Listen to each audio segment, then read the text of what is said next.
Well, former Public Health Principal Secretary Josephine Mburu has denied any involvement in the procurement process of the botched 3.7 billion shilling anti-malaria nets tender from the Global Fund, adding that the process had already begun as she got into office. Appearing before the Senate Health Committee, which is probing the botched tender by KEMSA, Mburu argued that she was not the accounting officer for Global Funds, throwing the blame at former Principal Secretary for Medical Services Peter Tum.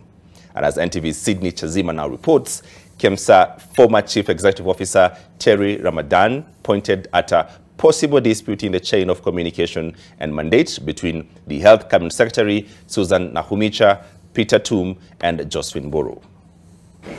Just 3 weeks after President William Ruto fired the entire KEMSA board and the Principal Secretary for Public Health, Josephine Mburu, over the bungled 3.7 billion anti-malaria nets tender from the Global Fund, former PS Mburu, alongside former KEMSA CEO Terry Ramadan, appeared before the Senate's Health Committee to respond to queries over the tendering process. Without mincing her words, Mburu appeared to deflect the responsibility to former PS Medical Services Peter Tum, who was moved to the Ministry of Sports. It was not under me. It was not under Public Health. It was under that time Medical Services, under PS Tum. And again, it was not under my regulatory, the board. So everything was on the other side. I had no control over. Insiders at the troubled Medical Supplies Agency had pointed out at a possible power struggle between Tum, Mburu and Health CS Susan Nakhumicha. Former CEO Ramadhan admits she sought clarity over the chain of command from Nakhumicha. Did the letter from the Cabinet Secretary advising you not to deal with the PS, Josephine, come before a letter or after? Let it not be conflated that I was advised not to write to Josephine on this matter. No.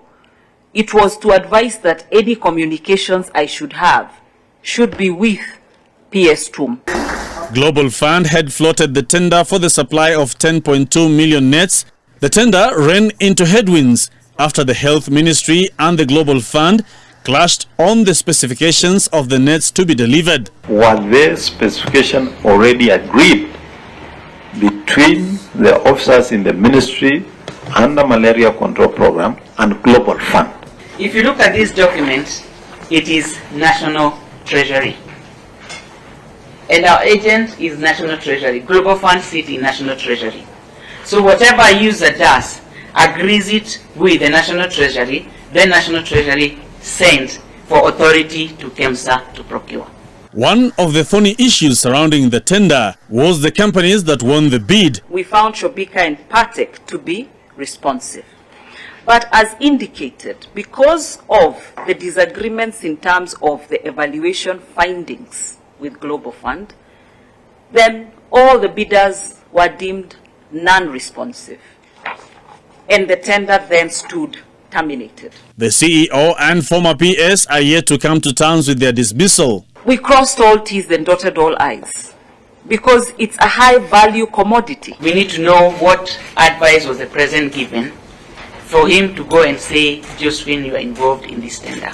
The Senate Committee will again sit on Thursday as it continues to probe the bungled 3.7 billion shillings tender. Sydney Chazima, NTV.